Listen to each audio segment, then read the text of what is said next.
Tarea, porque en el análisis económico el derecho a libertad de expresión es central, por varios motivos. Primero, porque existe la teoría de lo que se llama la voz y la salida, es decir, que sirve en un mercado. Si yo veo un producto que no me gusta, que creo que está mal, cualquier mercado político, un mercado puede ser la feria. Entonces, lo primero que tengo es la posibilidad de quejarme, de solicitar un cambio en el producto, de establecer pautas nuevas. Y si no hay posibilidad de un acuerdo, tengo la capacidad de la salida, de irme. Por esto el marco político es más difícil. Primero porque hay interés que no haya libertad de expresión. ¿Por qué no hay problemas de libertad de expresión tradicionalmente? Bueno, porque los gobernantes son gente con grandes egos, se creen omnipotentes, poderosos, no les gusta que lo critiquen. Y entonces quieren limitar, ya desde el origen de nuestra vida constitucional y aún antes, se planteó la necesidad de la libertad completa de expresión. Por eso, el decreto de libertad de expresión es de 1811, el primer triunvirato. ¿Sí? Al principio. Se sabía que la libertad de expresión, se llamaba libertad de prensa, porque se imaginaba que era publicar las ideas en una prensa, un diario, una revista, una circulación. Y después teníamos la amplitud. Ahora esa amplitud es compleja con el tiempo. Sí, por eso la Argentina estableció ya en 1853, aún antes, la prohibición de censura previa. Es decir, no es solamente el derecho que tenemos a las consecuencias, a no tener consecuencias por nuestras ideas, sino que no podemos impedir la publicación o la expresión de la idea. Ahora dije que el tema era económico y muy importante. Lo que estamos haciendo es una cosa mágica, queridos colegas. ¿Por qué digo que es importante para la economía? Porque hay un modelo que expresó tempranamente en la Corte Suprema de Estados Unidos el juez Oliver Wendell Holmes, del mercado de ideas. Entonces, ¿por qué la libertad de expresión es eficiente? Dijo Oliver Wendell Holmes. Porque yo voy a un mercado, la idea es como un mercado, llevo mis ideas y traigo otras o las comparo. ¿Pero qué ventaja tiene eso por sobre otras cosas? ¿Qué dicen, señores? Y es muy sencillo, porque en las ideas no es como en otro mercado que yo dejo algo. Ahí no lo dejo y me llevo otra. O me llevo otras, o las intercambio, o las mejoro, o las... Por eso el extremo en proteger las ideas. Ahora, esto es muy interesante también en temas de economía, pero también con otro carácter. Amartya Sen, por ejemplo, gran economista, premio Nobel, profesor en Cambridge, decía, la libertad de expresión evita las hambrunas. Es decir, proviene de la India, país donde el problema de la búsqueda del alimento es un problema serio. Siéntese, Doc, finalmente. Es un problema serio. Se cuenta la gran hambruna durante el periodo colonial, en 1948, miles de personas. Y Amartya Sen señala, si hubiéramos tenido libertad de expresión, hubiéramos sabido dónde estaba la hambruna, lo hubiéramos podido combatir, hubiéramos conocido medios para hacerlo, que a lo mejor teníamos y no los usamos adecuadamente. Ahora, esta idea de Amartya Sen es más amplia, porque la libertad de expresión sigue siendo igual. No es que ha cambiado, sigue siendo la misma del siglo XVIII. La diferencia es que tenemos mayores medios para expresar nuestras ideas. Lo que antes era trabajoso, ahora es sencillo. Tenemos los teléfonos con acceso a la información. ¿Ha cambiado la información? No. Solo que tenemos más fácil llegar y conocer. De ahí sabemos que los problemas que tenía la libertad de expresión antes los tiene ahora también. Quizás un poco ampliados. Por ejemplo, antes si leía un diario, la noticia era distinta de otro diario. Esto todavía ocurre. Pero ahora sabemos una multitud de fuentes, y con una multitud de fuentes la posibilidad de noticias tergiversadas, falsas, problemáticas, pero también parte de libertad de expresión, es decir, parte de un debate que no cesa. Hoy también festejamos la muerte de nuestro secretario, el profesor Phelps, premio Nobel 2006. Entre muchas cosas, era secretario de este instituto. Tuvo un acto de generosidad cuando se incorporó a esta academia de aceptarse el secretario, nos mandó una carta aceptando. Sí. Falleció, como ustedes saben, la noche del viernes al sábado pasados. Más allá del homenaje, también es un tema de algo que vamos a conversar hoy. El problema que podemos tener en la sociedad moderna, uno de los problemas muy serios y central ahora, es con todo ese conocimiento cómo lo organizamos. En los años 90, 80, un gran premio Nobel que era Robert Lucas estableció lo que se llama la doctrina de las expectativas racionales, rational expectations. Lo que planteaba Lucas, y por eso ganó el premio Nobel, y además fue un cambio sustancial, era que además de tener modelos muy sofisticados para conocer nuestras preferencias, que es lo que hacemos habitualmente, ¿no? En el fondo, ¿cuál es un modelo muy sencillo? Y bueno, sabe que me gusta la ópera, entonces me mandan todos cosas de la ópera, ¿no? El diario conoce. Un modelo matemático bastante sencillo. Cuando digo matemático me refiero econométrico, ¿eh?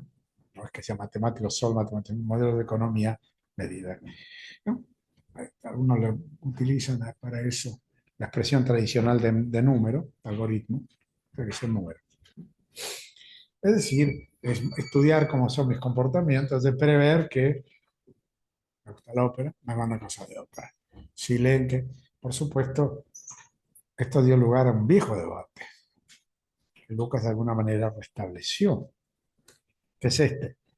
Era la teoría del cálculo socialista de los años 20, se calculaba, es decir, y si tuviéramos un modelo que supiera todo nuestro comportamiento y no necesitaríamos mercado, ¿no?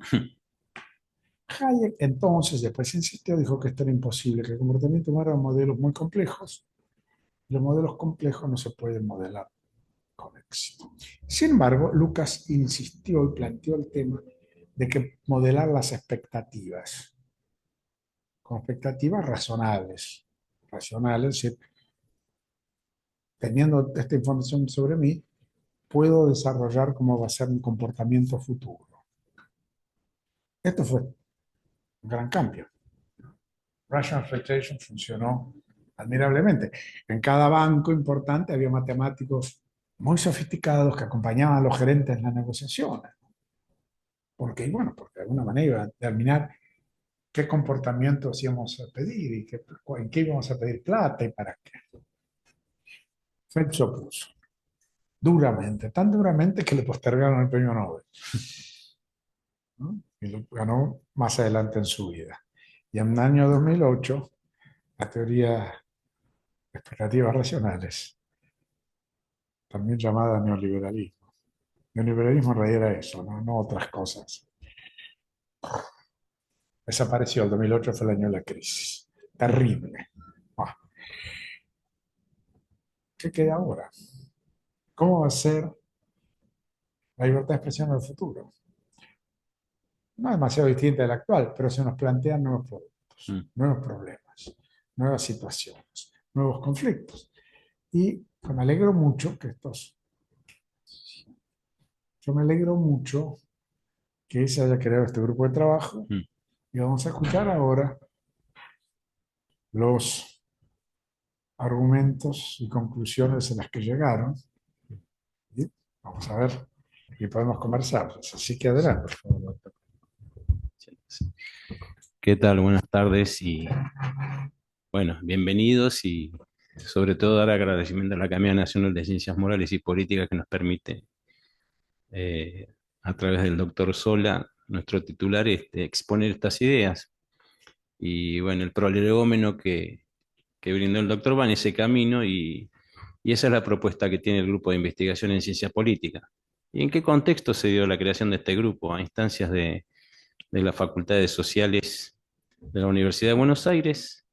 Se crean estos grupos de investigación y en su momento el- la consigna original era la libertad de expresión en sí. Pero bueno, tenemos un cambio de actualidad, obviamente en la IA, los algoritmos y las redes sociales. Y en el sentido que, bueno, muy oportunamente nos introdujo el doctor, ¿cuál es nuestra misión y qué hemos estado trabajando como propuesta para este año? Y qué es lo que vamos a empezar a trabajar ya de hecho, es justamente en esa matriz que se relaciona como la libertad de expresión como un mercado de ideas, es lo que es la propuesta del grupo que voy a instar a nuestros jóvenes investigadores. Cabe destacar lo siguiente, que es multidisciplinario, hay futuros abogados, hay abogadas y abogados, hay licenciados en ciencia política, hay estudiantes de ciencia política, inclusive de economía, y hay economistas. En general, obviamente, esto está destinado a introducirlos en el mundo de la investigación a los jóvenes. Y en ese aspecto hicimos un breve ideario de dónde va esto, ¿no? En la actualización del grupo de investigación en ciencia política. Y siguiendo esta línea, que es la que proponemos, ¿no? De la cual el doctor Sola es el referente en nuestro país del análisis económico del derecho, el planteo es el siguiente, respecto de la libertad de expresión. El mercado de ideas en el siglo XXI, el punto de partida de esta investigación es la premisa de que la libertad de expresión es la piedra angular de una sociedad democrática. ¿Bajo qué doctrina específicamente? La del mercado de ideas, ¿no? Y en este sentido, en el contexto actual, este mercado ya no es puramente analógico, que es lo que vimos hasta la actualidad. Está mediado por unas arquitecturas digitales que transforman la dinámica de la conversación pública. La mediación algorítmica y el análisis económico del derecho, desde la perspectiva del law economics, los algoritmos, las recomendaciones funcionan como mecanismos de asignación de atención, un recurso escaso en la economía digital. También entra a jugar lo que se denominan eficiencias y sesgos. El análisis de autores como Cathy O'Neill nos advierte sobre los riesgos de los modelos matemáticos opacos, pero desde una visión pro mercado, la respuesta no debe ser la restricción estatal previa, sino la transparencia y el fomento de la competencia entre diversas arquitecturas algorítmicas.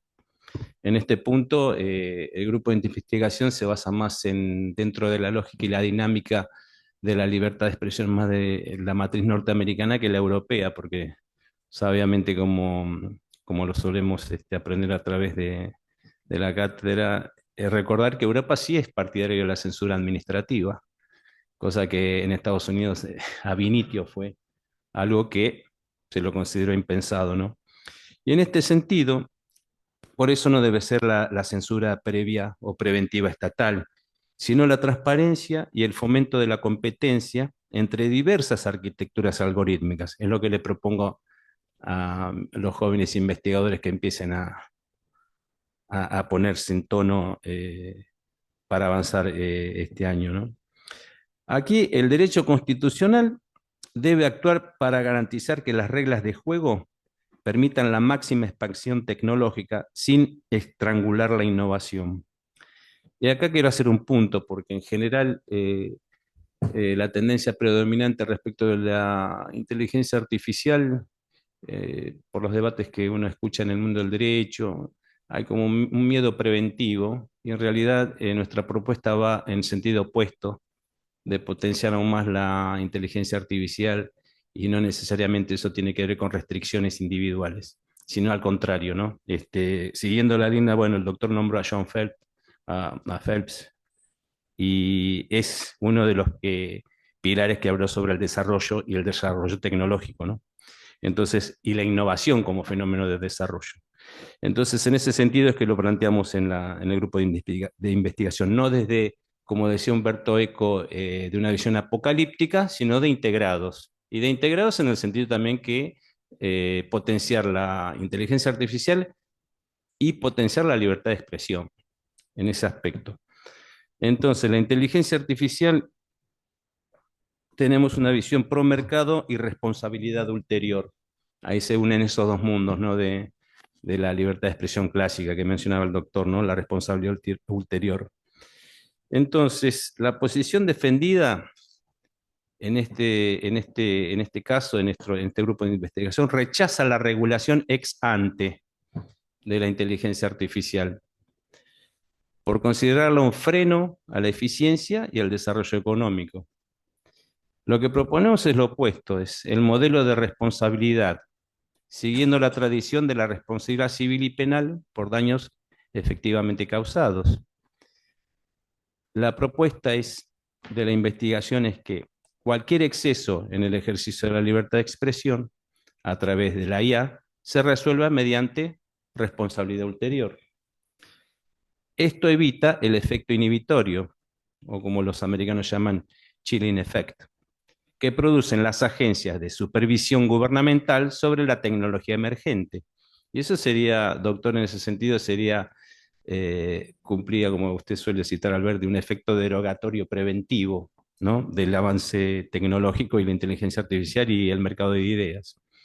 Entonces, ese es el punto. Incentivos para la innovación, una regulación preferentemente laxa, permitiría que la Argentina se posicione como un polo de desarrollo dentro de la economía del conocimiento, utilizando el sistema legal como, no como un filtro que imponga barreras de entrada, sino como un catalizador y no como una barrera.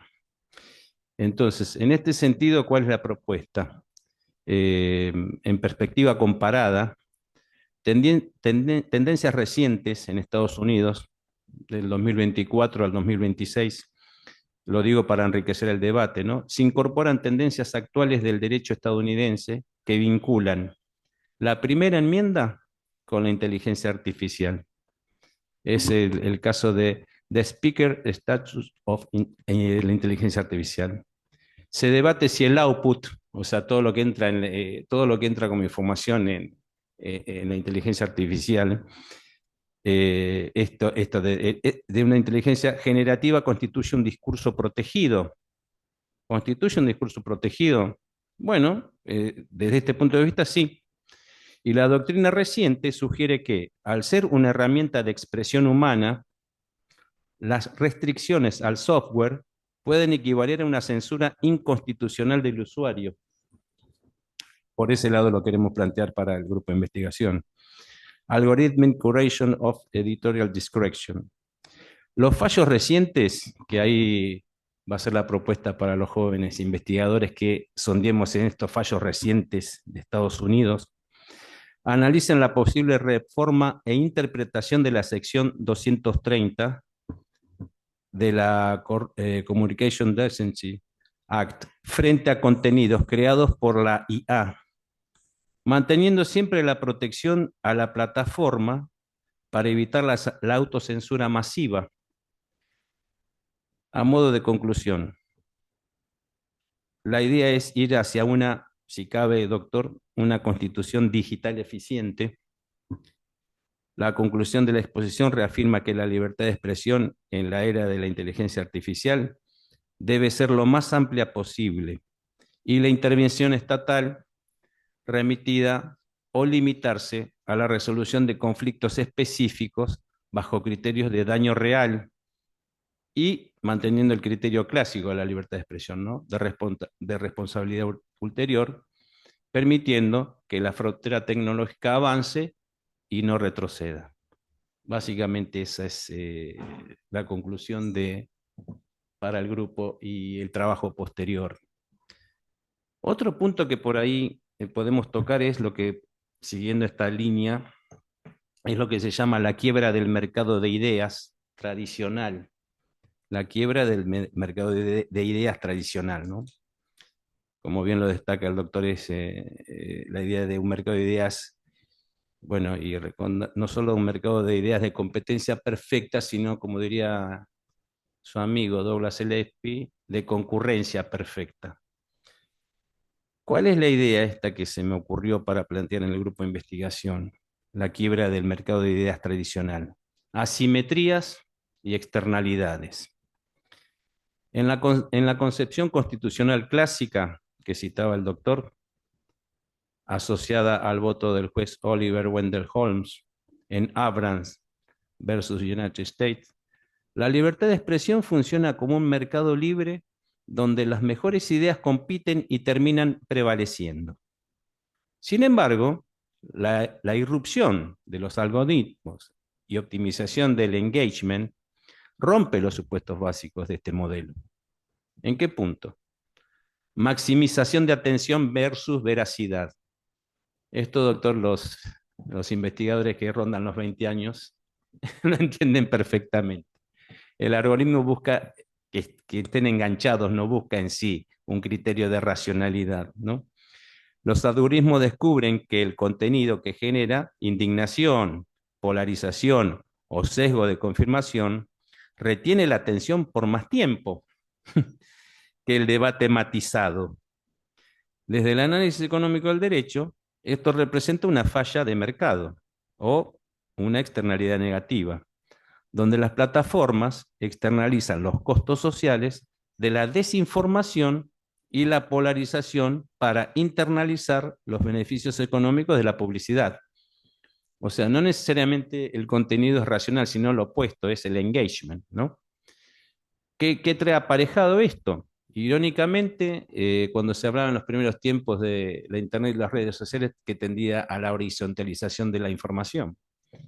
Paradójicamente, ocurre lo contrario.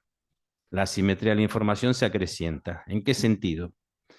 El usuario no compite en igualdad de condiciones, se enfrenta a sistemas de inteligencia artificial que procesan miles de puntos de datos de su comportamiento para predecir y moldear sus reacciones cognitivas. Y bueno, esto nos lleva a algo que es un autor que también es de mi preferencia, que es John Nash, ¿no? El equilibrio de Nash. Se me ocurrió proponerle a los investigadores en el ecosistema digital, ¿no? Si modelamos el debate público digital como un juego estratégico, no cooperativo, entre los usuarios, las plataformas y los creadores de contenido, observamos que el equilibrio de Nash actual es subóptimo en términos de bienestar democrático, un óptimo de Pareto frustrado. La estrategia de los creadores de contenido, ¿no? Difundir contenido estridente, polarizado, hiperbólico. Si deciden publicar análisis rigurosos y moderados, el algoritmo los penaliza con menor visibilidad, reduciendo sus retornos económicos o de reputación. ¿Y cuál será entonces la estrategia de los usuarios? Consumir y replicar aquello que valida su identidad o grupo de pertenencia, cayendo en lo que, irónicamente, cámara de eco, ¿no? O sea, escuchar solamente discursos que nos autorreferencian. ¿Cuál sería el resultado? Un equilibrio de Nash, donde la desinformación y el sesgo son estables. El sesgo y la desinformación es lo único que permanece estable, a pesar de que todos los actores colectivamente estarían mejor en un entorno de debate racional y veraz. Y hay algo que ahí sí le sumé a los investigadores de año que no existe como tal el desarrollo, pero lo pensé en este sentido relacionado a cómo actuaría en principio la inteligencia artificial y el sesgo de confirmación, que eso sí ya está trabajado. Se me ocurrió denominarlo como el sesgo de complacencia automatizado. ¿En qué consistiría esto? Un concepto que emerge de esta intersección es el sesgo de complacencia de la IA, pero llevado al plano del debate público y constitucional. Tradicionalmente, este sesgo describe la tendencia humana a confiar ciegamente en los sistemas automatizados, como los pilotos automáticos o diagnósticos médicos por IA, dejando de verificar la información por cuenta propia. Trasladado esto a la arena pública, ¿no? O a la esfera pública, el sesgo de complacencia en el debate público, los ciudadanos, las personas, delegan de manera inconsciente la curación de su dieta informativa en los algoritmos de recomendación.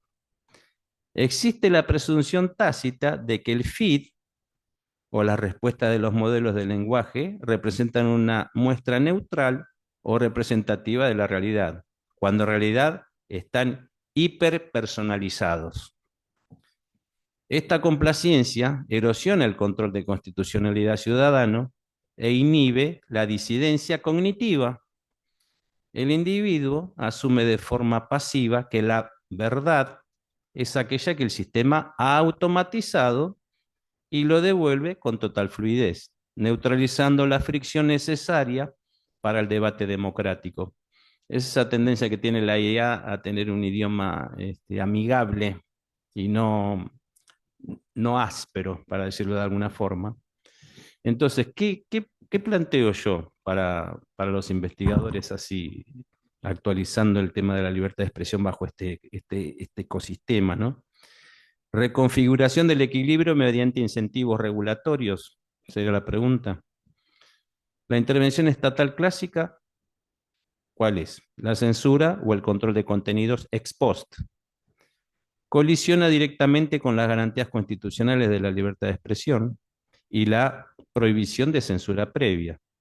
Por lo tanto, desde el enfoque de Ronald Coase o Shane Buchanan, la elección pública, la solución no pasa por prohibir contenidos, sino por reconfigurar la estructura de incentivos y los derechos de propiedad de la información. Y acá está el punto que por ahí es esto del sesgo de autocomplacencia que se me ocurrió así definirlo. Fricciones regulatorias diseñadas, introducir incentivos legales para que las plataformas modifiquen sus algoritmos. Por ejemplo, penalizar la amplificación artificial basada exclusivamente en el engagement emocional o incentivar métricas de diversidad de fuentes. Otra opción podría ser la transferencia algorítmica obligatoria, permitir la auditoría externa de las cajas negras algorítmicas para mitigar la asimetría informativa, devolviendo al usuario el control sobre las variables que determinan qué información recibe. Y otro punto podría ser la responsabilidad por diseño. Desplazar el foco de la responsabilidad del contenido protegido por la libertad de expresión hacia la responsabilidad por el diseño del producto o la recomendación automatizada. Esas son más o menos por donde se me ocurrió que podríamos actualizar este año el grupo de investigación para encontrarle esta dimensión que es más que presente y ayornarla al estado actual de cosas, ¿no? Siempre sostenemos lo mismo que, digamos, la economía en general produce disrupciones tecnológicas. La primera disrupción tecnológica fueron los libros, después fue la imprenta, después fue el cine, después el cine el cine con sonido, después fueron las videocaseteras, después fueron los CDs, y bueno, estamos así. Entonces, la disrupción tecnológica es inherente a la sociedad, pero también la libertad de expresión, cómo se adapta en esta disrupción tecnológica y sirva para ampliarla cada vez más y no que se transforme en una cuestión que en realidad termine siendo algo que era un buen recuerdo del pasado. Por ahí pasa las propuestas para este año del grupo. Bueno. Vamos a tener un debate sobre esto. Sí. Yo les voy a plantear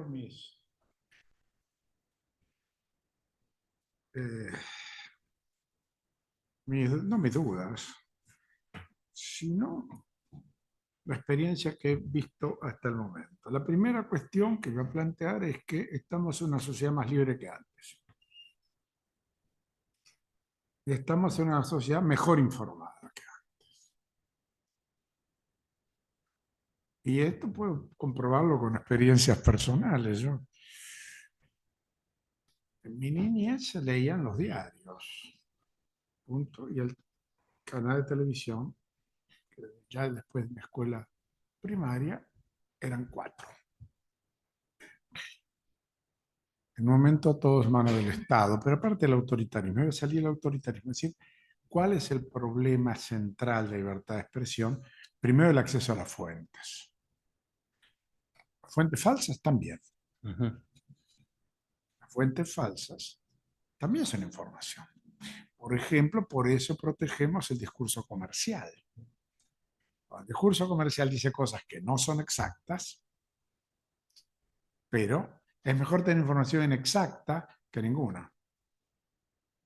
Yo me sorprendía en Estados Unidos que permitían propagandas negativas, no en la política, sino en lo otro. No compro el Ford, el Chevrolet, porque se rompe tal cosa. El Peugeot eso me acuerdo perfecto, que no en Francia eso jamás, pero el Peugeot se picaba la chapa. Oh, ¿no? ¿Y quién lo decía? No, los que vendían Peugeot, obviamente, sino la oposición. ¿Era cierto? Probablemente sí, pero de todas maneras, cuando se iba a comprar Peugeot, le decía ahí la chapa. Entonces, esta es la base central de libertad de expresión, que un discurso, solo un discurso posible, solo se combate con un contradiscurso. Esta es la única fuente legítima en democracia que nos permite, el sistema constitucional que nos permite decir, ¿cómo demuestro que este discurso es sesgado? Porque tengo otro discurso que no lo es. Bueno, muchos de estos problemas ya existían antes, es decir, no hace falta ser demasiado técnico para saber que la información sesgada, mala, perversa existía. Le voy a hablar de temas muy comunes en la política argentina, por ejemplo, ahora nos parece que tenemos un discurso más libre. Ustedes no saben lo que es el discurso al fin del siglo XIX, una dureza de unas acusaciones, ¿no? Este, caricaturas ofensivas, ¿no? Uno podía el Mosquito, que es roquista, o podíamos leer los diarios armentistas, y podía leer los diarios católicos, al cual se detestaba Sarmiento, cosas que ahora no conocemos, ¿no? Con acusaciones de delitos, de cosas espantosas, que ahora no tenemos, ni aún en discursos ocultos, por supuesto. Los algoritmos buscan retener la atención si todo medio de prensa busca retener la atención. Lo que tiene la ventaja de la libertad de expresión abierta ahora es que es más fácil.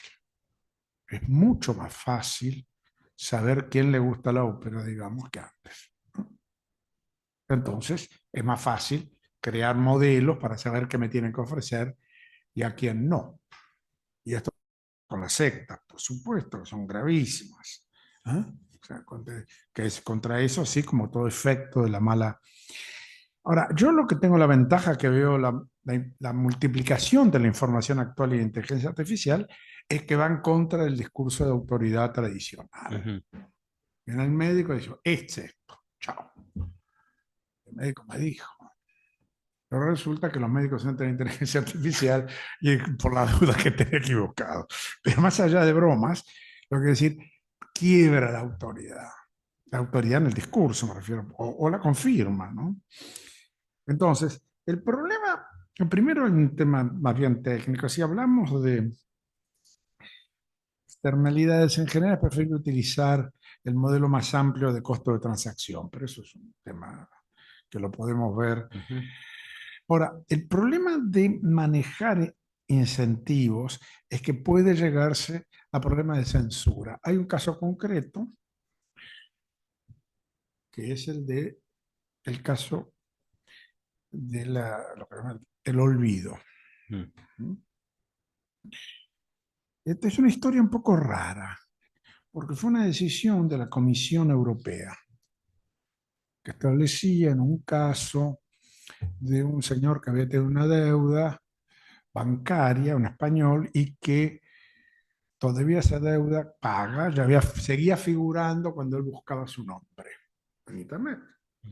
Y él considera, mire, pasó tanto tiempo, déjense de historia, Ujú. ¿no? Y la comisión creo, es decir, bueno, tiene una, entonces, por la prohibición de que se mantenga ese mensaje, y la Comisión Europea toma una decisión. Y es curioso, cuando lleguen al Reino Unido, el Reino Unido era miembro de la Unión Europea en ese entonces, pero el entonces Tribunal Superior, que era la Cámara de los Lores, tiene una subcomisión que dice no podemos aceptarlo. Estaba en contra de la libertad de expresión y no podemos aceptar un derecho al olvido, Mm. que se siguió manteniendo en Europa, nunca en el Reino Unido. En Estados Unidos ni empezaron, ¿no? Es decir, es un tema. No. Yo me acuerdo cuando llegó el tema acá, en el caso Sí. de Natalia de Negri, me acuerdo que el doctor Maqueda me dice, imagínate si íbamos a prohibir la historia, me dijo, ¿no? En un pasillo, ¿no? Claro, que si Natalia de Negri había tenido un comportamiento sorprendente en el tema del jarrón, el doctor Ulen, con usted lo recuerda, hemos hablado, ¿no? Y bueno, es parte de su historia, ¿no? ¿Y dónde Sí, lo leían? ¿Lo leían acá? Bueno, algunos. Lo leían en Estados Unidos. ¿Por qué?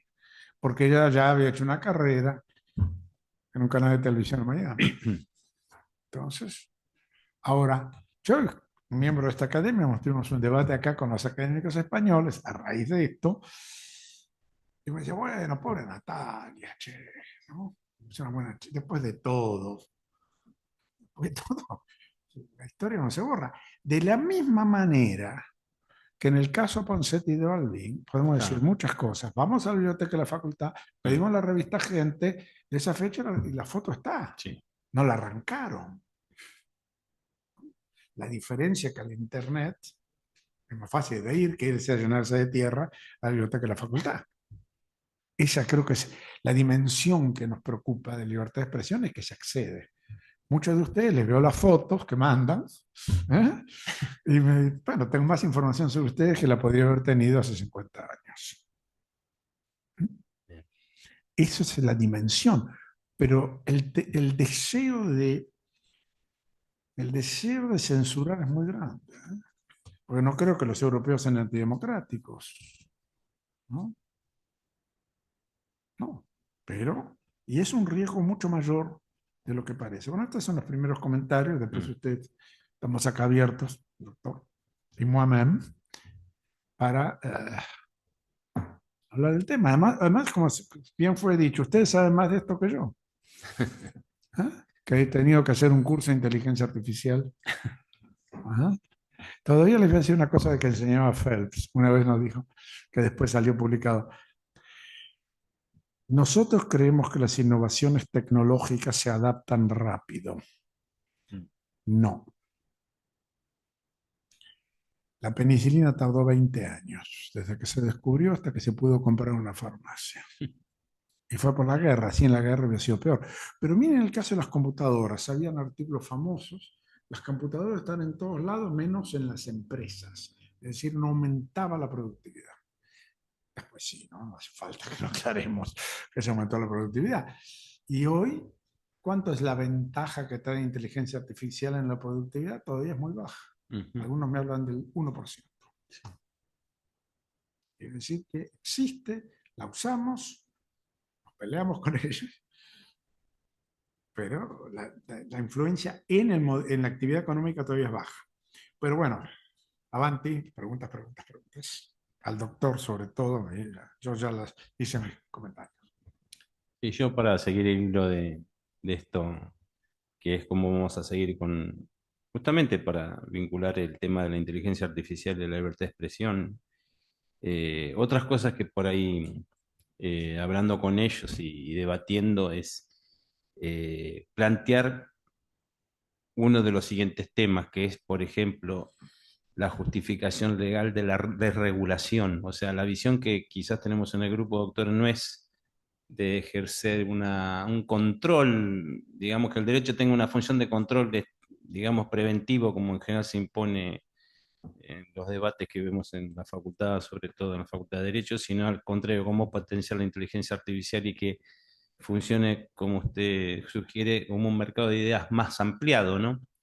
Y en ese punto se me ocurrió que la justificación legal de la desregulación la podemos trabajar con ustedes, el artículo 14 y 20 de la Constitución, defendiendo la innovación de la inteligencia artificial como un ejercicio legítimo a las libertades de industria, de comercio y de expresión.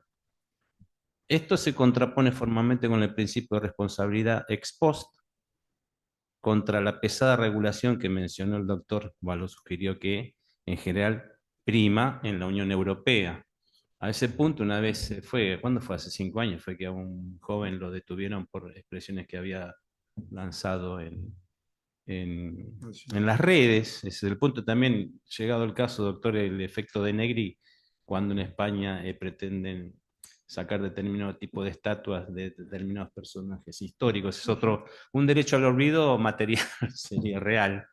Entonces, otra idea que se me ocurrió para el grupo es lo siguiente: un programa de estudios de perfil ejecutivo que aborde el análisis de la doctrina del fair use aplicado al entrenamiento de modelos masivos y secretos comerciales, hasta el diseño técnico de lo que se denomina regulatory sandboxes y reformas normativas locales, incorporar la estrategia pedagógica de la clase invertida y la confección de un anteproyecto de ley como un producto final que podemos hacer en el grupo de investigación hacia, digamos, cómo podría funcionar la inteligencia artificial, no de forma regulatoria preventiva, sino de expansiva y también que proteja la libertad de expresión.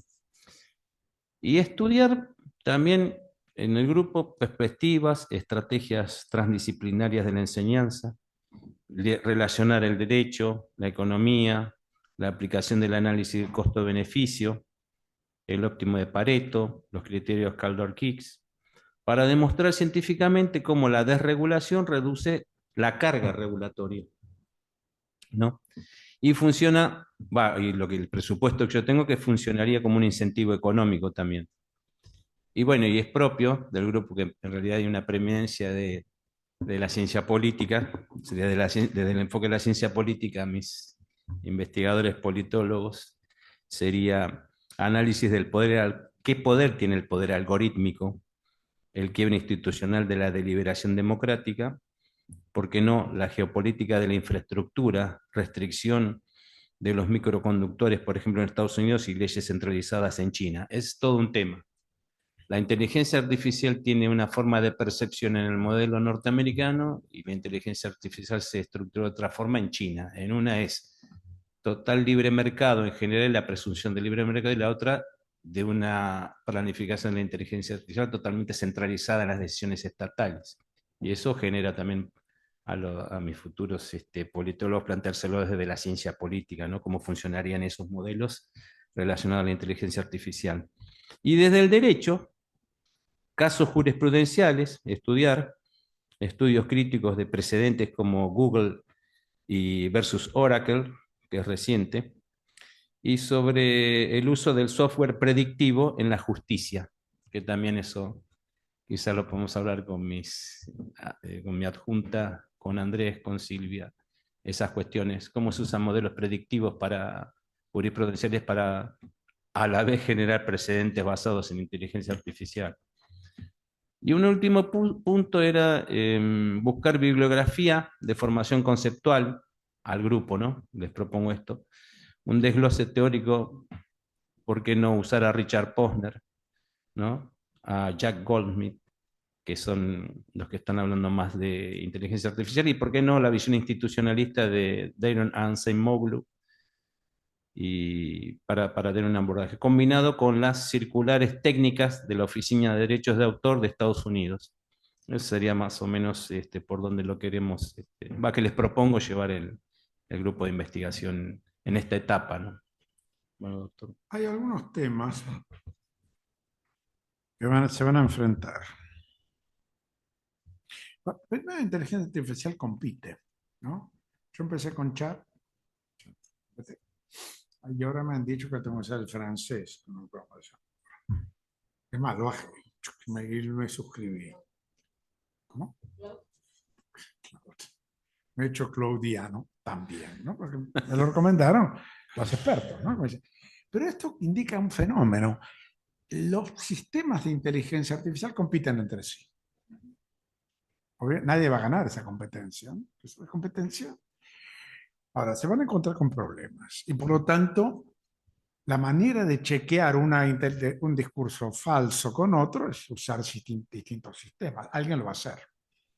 Es decir, el incentivo es correcto, es que alguien va a ganar plata, digamos, si yo demuestro que esto es fake news. ¿Por qué? Porque voy a poder demostrar que este sistema, esta persona está falseando la verdad. Y esto es un negocio para mucha gente, ¿no? Entonces, hay dentro del mercado, digo, mecanismos. Ahora, siempre hay problemas. Por ejemplo, ¿puedo yo decir en inteligencia artificial la fórmula de un medicamento que tiene copyright? ¿No? Ahora, si lo hago,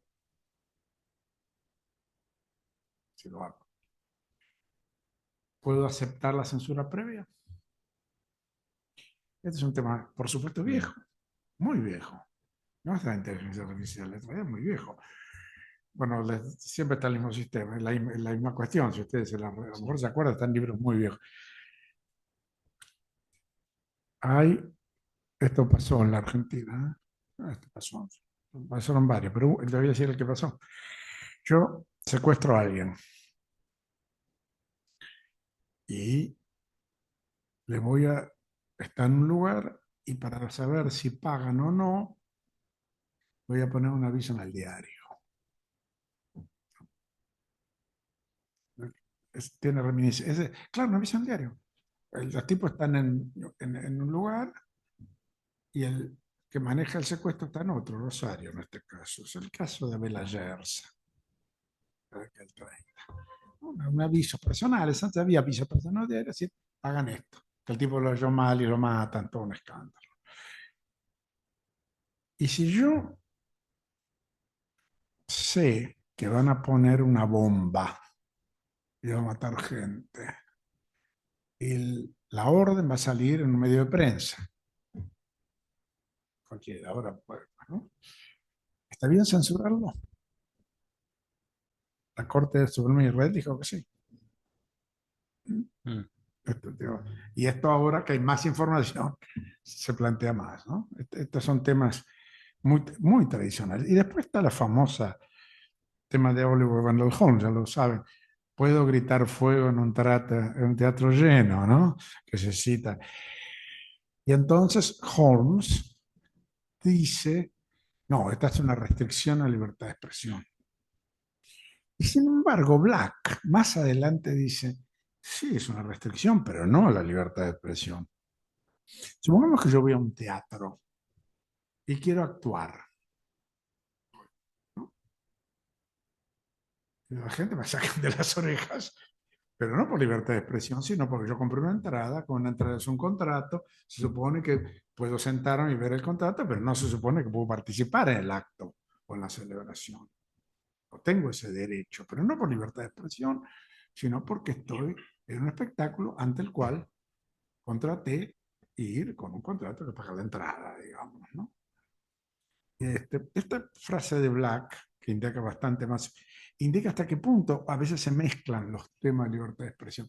Se mezclaban antes y más ahora, ¿eh? Es que son los mismos problemas. Yo hasta ahora tengo que ver cuáles problemas nuevos trae la inteligencia artificial, por eso de leer el trabajo. Porque en realidad son los mismos problemas que se complican o se multiplican, porque es más fácil, no porque el problema sea distinto. Es más fácil porque, bueno, tenía que comprar el diario antes, ¿no? Y este es bastante gracioso, ustedes saben, y con esto termino. Una vez, el académico, el de escribano, me muestra un mueble que tenían que eran como dos pupitres juntos, pegados, ¿no? Grandes, para leer de pie. Dice, ¿sabes qué eran?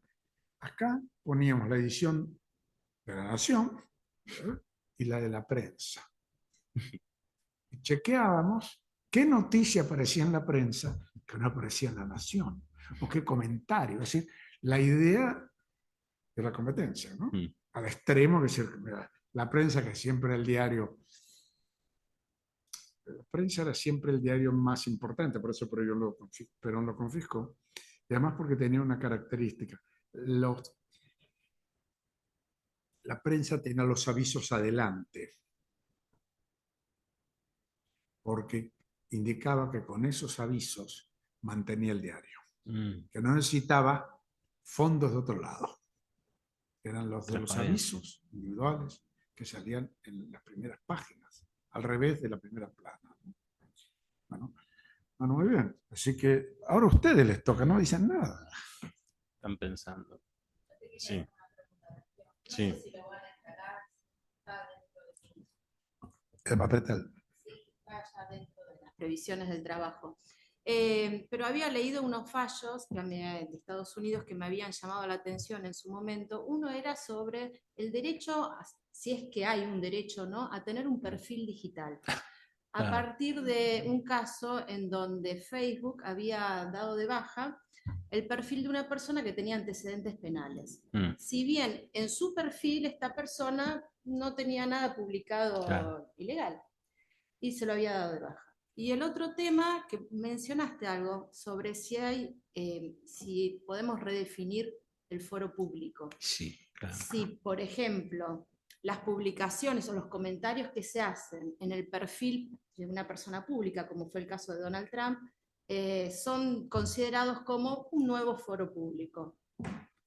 Bueno. Eso es otro caso que también estaba ahí en Estados Unidos ventilándose, en donde la justicia decidió que Trump no podía dar de baja esos comentarios negativos. Exacto. A pesar de que fuera un perfil personal. Entonces, ver si este trabajo incluía también como un nuevo derecho, una nueva identidad, la identidad tecnológica, no sé, llamarlo como... Pero bueno, me pareció interesante de plantearlo y sí, si podía muy bien, incluirlo. Sí, porque eso hasta lo ahora siempre, viste, la responsabilidad ulterior, más sí. o menos estamos dentro de lo mismo, ver si quizás hay nuevas características, sí. diseños de responsabilidad ulterior, y también nuevos derechos, ¿no? Muy buen enfoque ese, sí, muy puntual, sí, es lo que está sucediendo, de hecho. Sí. Es lo que está sucediendo y sí va a ser motivo del grupo de investigación. Viendo jurisprudencia de otros países que están mucho más adelantados. Y sobre todo de Estados Unidos, que es más específica. Sí, doctora, va por ese lado y... Es un tema muy importante, ¿no? Sí, hay algo que lo vinculo de lo que dijo Marta y lo que dijo usted también, doctor, el tema de la censura y cómo sería esto planteado en el actual contexto, ¿no?, de inteligencia artificial. Y sí, lo que se da, doctora, es mucho, por eso eso me lo voy a agendar. Buen punto ese. ¿Te sirve? Sí, muy bueno. Y con otro concepto que, doctora, es el de, ¿habrá algo como censura algorítmica? Entonces, ¿cómo sería la censura algorítmica? Calculo que a ellos se les va a sonar un poco más el sesgo, ¿no? El sesgo de complacencia.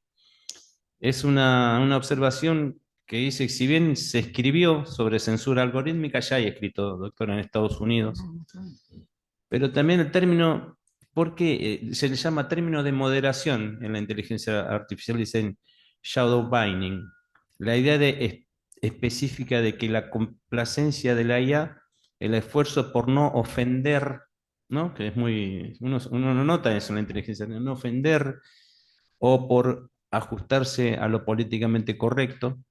Les pregunto, ¿constituye una forma de censura que distorsiona el mercado de las ideas?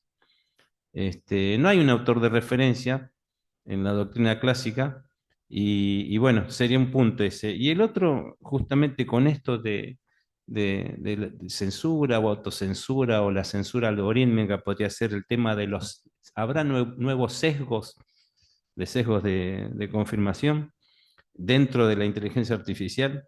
Y por ahí, doctor, yo no soy tan optimista. Quizás que como la inteligencia artificial tiende a por lógica, a ganar nuevos oferentes o consumidores en el mercado, tiene un sesgo de autocomplacencia en lo discursivo en general. ¿No vieron que en general la inteligencia artificial, quizás uno hace un comentario superficial y dice, qué excelente comentario? En realidad es un comentario bastante superfluo y por ahí pasa ese nuevo paradigma, ¿no? De ver fenómenos que distorsionan, ese sesgo de complacencia quizás no afectará el debate público. Y también lo que vi, y por eso me interesa lo del perfil que planteó la doctora, es el sesgo de confirmación de la IA, digamos, el algoritmo que busca en general la eficiencia, ¿no? Solo entrega al usuario aquello que refuerza sus prejuicios, sus gustos, y no será por ese lado que quizás destruye el ágora pública, la diferencia, la de plantear ideas diferentes. Pero eso es muy común en cualquier discurso. Pero, Bueno, sí, sí, sí, sí. Y esto para plantearlo como inquietud, ¿no? La idea de este sesgo de complacencia.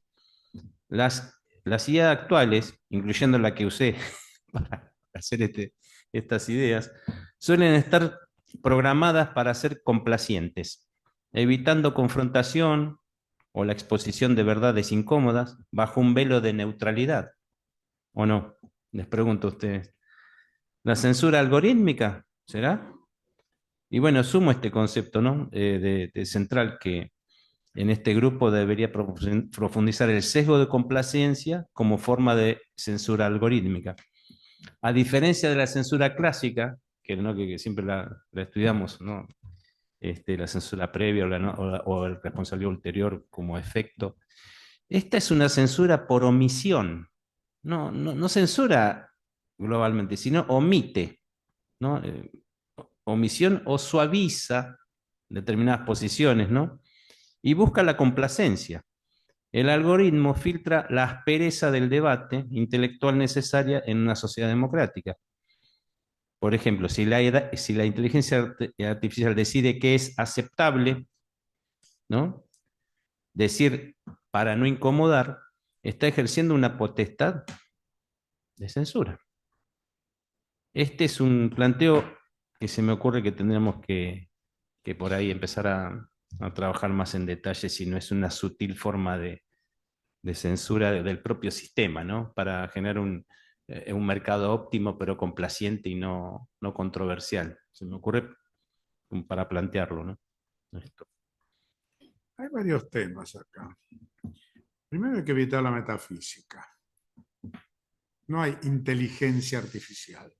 Hay muchos procedimientos y mecanismos distintos, especializados, empresas que utilizan sistemas que llamamos inteligencia artificial para obtener ventajas, productos, para vender. Y eso, digamos, indica que no hay una inteligencia. Ahora, ¿que hay censura propia? Sí, claro, siempre la hubo. El auditorio convoca la censura, porque acá estamos intentando hablar del auditorio universal. Es muy raro el auditorio universal, ¿no? Se supone que la prensa es un auditorio universal, pero no todo el mundo compra el diario, digamos, o un libro. Entonces, si yo voy a hablar en esta academia, tengo algunas reglas, ¿no? Por ejemplo, una que hay que leer.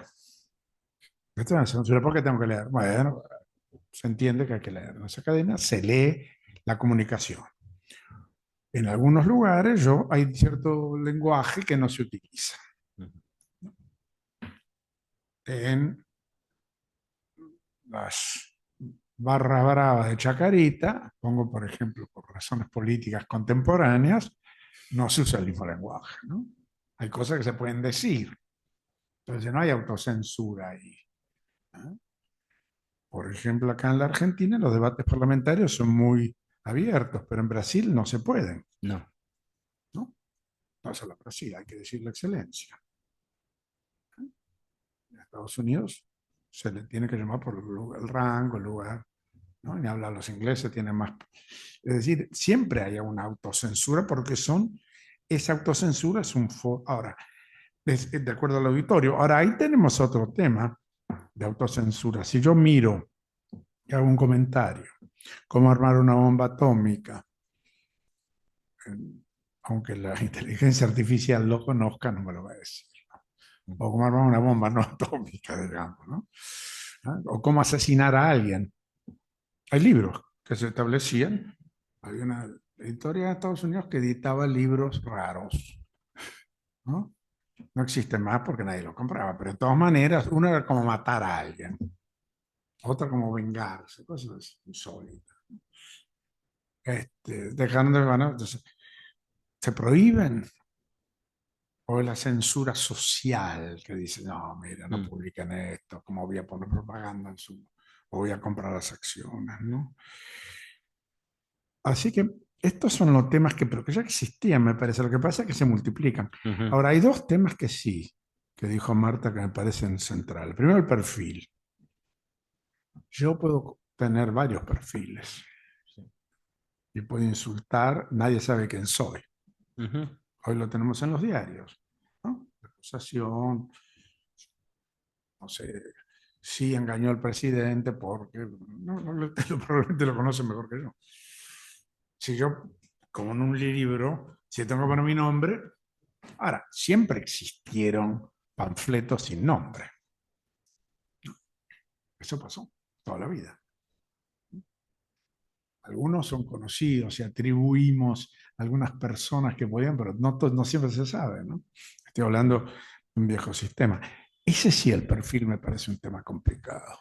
Y si yo tengo este perfil, lo he utilizado y hablo bien de mí, cosa que solemos hacer, y después me lo borran, ¿tengo un derecho a recuperarlo?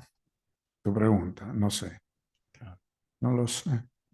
buen En el punto ese, fondo creo está bueno. que no, que sí tengo derecho a recuperarlo. Es como si me prohibieran publicar, ¿no? No, no, el contrato, por supuesto, estoy hablando del contrato, naturalmente, si está en el contrato. No, no, esto partí de la base que lo que decís es correctísimo, ¿no? Sí. Ahora, el foro público yo creo que ha mejorado. Volviendo a tu otra pregunta. ¿Qué es el foro público? Doctrina es que se puedan hacer manifestaciones en lugares públicos, una medida que Ujú, toda la doctrina norteamericana que es muy importante. Ahora, en realidad no tengo que ir a ningún lado, me quedo en mi casa, ¿no? Yo ujú. escribo, si la gente me lee, chao, ¿no? Si Ujú, ustedes lo leen, nada más te dice cuánto. Esto me parece un tema, digamos, las cosas positivas, ¿no? sí. Lo que pasa es que nos asusta, y es lo que venden los medios tradicionales, nos, nos asusta un discurso no ponderado. Qué sé yo, volviendo al ejemplo de la prensa de la Nación, los artículos de fondo de la prensa eran monumentalmente prestigiosos. De hecho, cuando yo estaba en la escuela, en secundario, nos hacían recortar los artículos de fondo de los diarios, ¿no? De la prensa de la Nación, y porque era, digamos, ponderado. Uno lo puede leer, leemos el New York Times, The Economist, y leemos la inteligencia artificial igual, no, o sí, tenemos que trabajar más, ¿no? Ujú. Esa es la preocupación que yo creo que vos planteás. Y además se supone que si yo salen miles de personas para algo que puede ser que tengan razón, y a lo mejor no, pero bueno, eso es, ¿no? La impresión, en cambio, que si me escriben miles, esa es la cambio. Ahora, yo lo veo positivo en general, ¿no?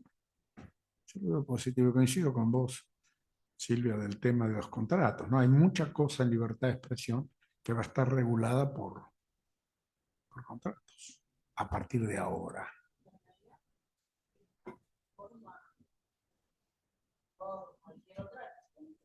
Sí.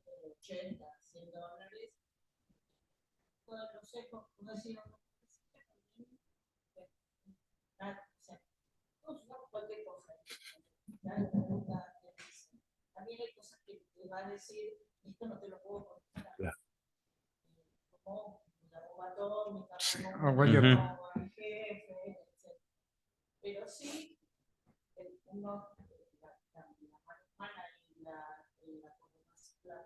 regulación después de un texto que conecta la inteligencia con los datos, también nos tenemos que educar qué cosa preguntar. No siempre se sabe qué cosa preguntar. Para que no sea complaciente, qué lindo, Darío, qué bien todo lo que me preguntas, le tenés que decir exactamente, no me adules, no me interesa que me digas todo lo que estoy haciendo, con lo cual el prompt, que es lo máximo de inteligencia artificial, tiene que ser preciso, participa para algo. Hacer un prompt que ya que estoy con idea, ¿no? Grandes volúmenes, también esto de token, que son los pedacitos de palabras que se conectan con lo que tienen valor. Gigas del teléfono que token también, por lo cual genera también un mercado. Por supuesto. Todo es un mercado. Vender un libro es un mercado. Sí, sí. La regulación por ahí, no sé cómo sería, hay varias cuestiones. Pero tendríamos que tener tribunales capacitados para que puedan decidir. Esta tecnología ¿Sabes qué pasa también, Silvia, en el tema que me decís? El Estado que regule va a perder acceso a la inteligencia artificial. Entonces, suponte que yo regule y siempre le echamos la culpa a los chinos. Los chinos no. Andrés, sí. Andrés. Agarra el micrófono. Pásalo, se pasa así. Eso es Internet, el desarrollo exponencial. Y la red es parte, entre otras cosas, por supuesto, más allá de contextos, innovación tecnológica, en que hubo una decisión política muy concreta, por lo menos al inicio, y sobre todo en Estados Unidos, de dejar de lado cualquier regulación, cualquier restricción, ¿no? Entonces ahí hay un incentivo muy grande del desarrollo. Yo, Darío, te quería hacer un par de preguntas y una tiene que ver con, respecto a la censura previa, todos sabemos que en nuestro sistema hay una, por decirlo así, no sé si de forma tan contundente, pero hay un matiz, hay una cierta excepción, que es el tema de minoridad, ¿no? Claro. El derecho de menores y la afectación de ese grupo vulnerable. Quizás sería interesante pensar en el estudio y esta posición, digamos, de no intervención, no regulación ex ante, qué morigeraciones puede existir para ese supuesto específico, y pienso en distintas posibilidades, como el tema de algún tipo de digamos, certificación previa para evitar temas de ciberacoso, acceso a pornografía, acceso a material sensible en los casos de protección de, digamos, del grupo de los menores, en definitiva, ¿no? Y quizás eso específicamente cómo se relaciona con, en definitiva, el estándar constitucional que implica una excepción concreta a la regla de la censura previa. Muy buen punto. Muy buen punto ese, sí. Y el otro punto, quizás, cuando hablamos de información comercial, es qué ocurre con el tema del derecho a una información veraz, clara, cierta, y obviamente todo lo que es también las garantías que prevé la Ley de Defensa del Consumidor. ¿Cómo se compatibiliza eso con información con una visión comercial y cómo podría plantearse frente a esto, ¿no? Siempre ahí sí, hablando de una visión de eventuales responsabilidades ex post, pero ¿dónde está el límite de lo publicitario, lo comercial y quizás cómo se compatibiliza ahí? Y por último, un comentario que quería hacer sobre hay un fallo de corte, justamente preparando estos temas para clases lo vi, porque es un fallo que despertó mucha controversia.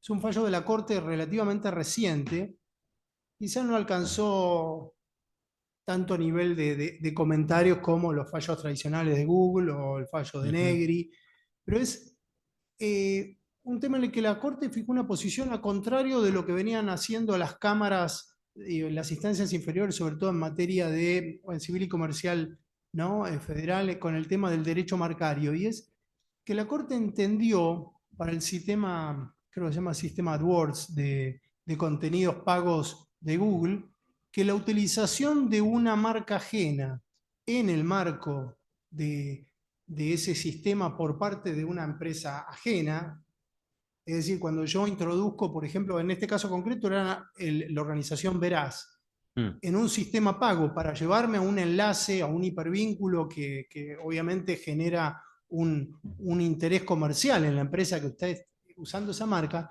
la Corte, a contrario de todo lo que venías diciendo, además, por lo que estuve leyendo, hay bastante, digamos, hubo bastante cuestionamiento de las instancias, digamos, inferiores, no constituye un uso indebido de marca o una conducta de deslealtad comercial. Salvo, y lo plantea la propia Corte en esto, si realmente la utilización estuviera menoscabando un poco el potencial reputacional de esa marca. Es decir, si yo, no siendo la empresa justamente y siendo la competencia de Veraz, pongo mi keyword, ¿no? El disparador del hipervínculo, uso la palabra Veraz, no estoy generando un uso indebido de marca. Este me parece que es un fallo interesante porque pone un poco en perspectiva una visión interesante de la Corte en la que prioriza en algún punto la competencia por sobre una tradicional y muy férrea defensa del uso de marca, ¿no? La Corte dice, en todo caso, esta excepción podría darse en la medida que hay ese hipervínculo, esa utilización de la marca ajena está generando una confusión, la típica cuestión de la confusión del consumidor, o un menoscabo, un ataque reputacional a la marca que intenta hacer valer esa. Pero per se no es la utilización de una marca ajena. Esto fue un fallo muy en las instancias, sobre todo inferiores. De hecho, algunas cámaras mantuvieron todavía, a pesar del fallo de Corte, esto, pero me parece interesante en esta visión que pone en contraste quizás una visión pro-competitiva versus una postura más fuerte de defensa del uso marcario. Es muy buen punto, Andrés. Te digo, me alegro que lo hayas citado. El problema que tenemos con las marcas es que es un derecho de propiedad absoluta, ¿no? Chao. Nadie puede acercarse. Y normalmente el que tiene la marca demanda a todo el que se acerca aún remotamente. Hay casos, ¿no?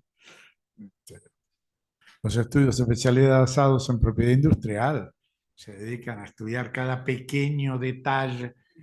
Y eso me parece una práctica perversa, porque en el fondo hay que ser muy restrictivo en este tema de la marca, me parece, porque hay que permitir un mayor debate. Me parece un lindo fallo.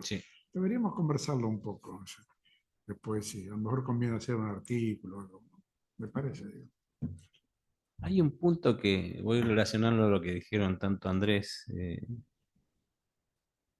Marta y Silvia, que yo hasta en esta idea que tuve para los investigadores del grupo este año, quizás más osada que fue, medio que lo sugirieron ustedes, el hecho de modificar la ley de sociedades, y hasta vi por qué lado algunos artículos de la ley de sociedades irían en contra del desarrollo pro mercado de la inteligencia artificial.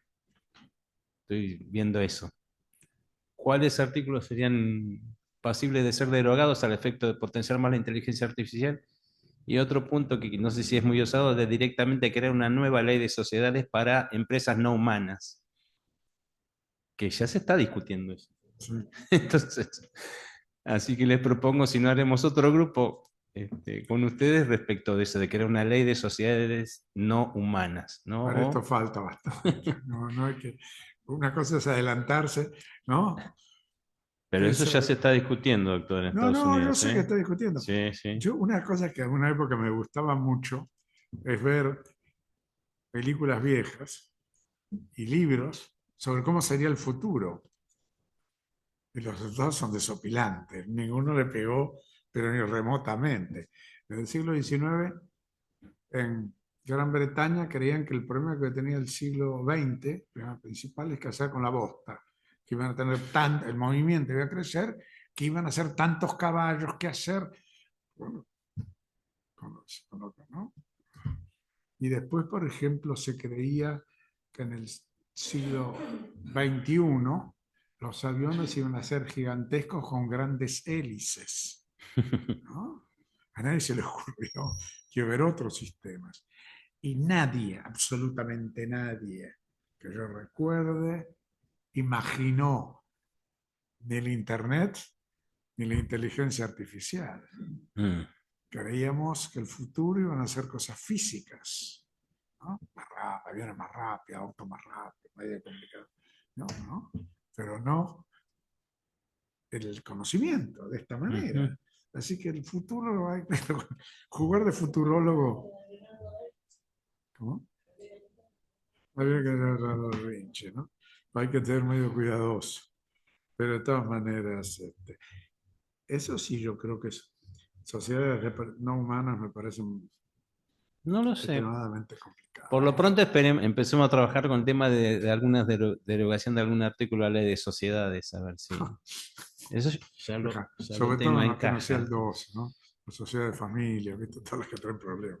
Algo que sugirió Andrés, sí lo vi, pero ahora le dio más, le dio contexto, sobre todo hablando del tema de menores o...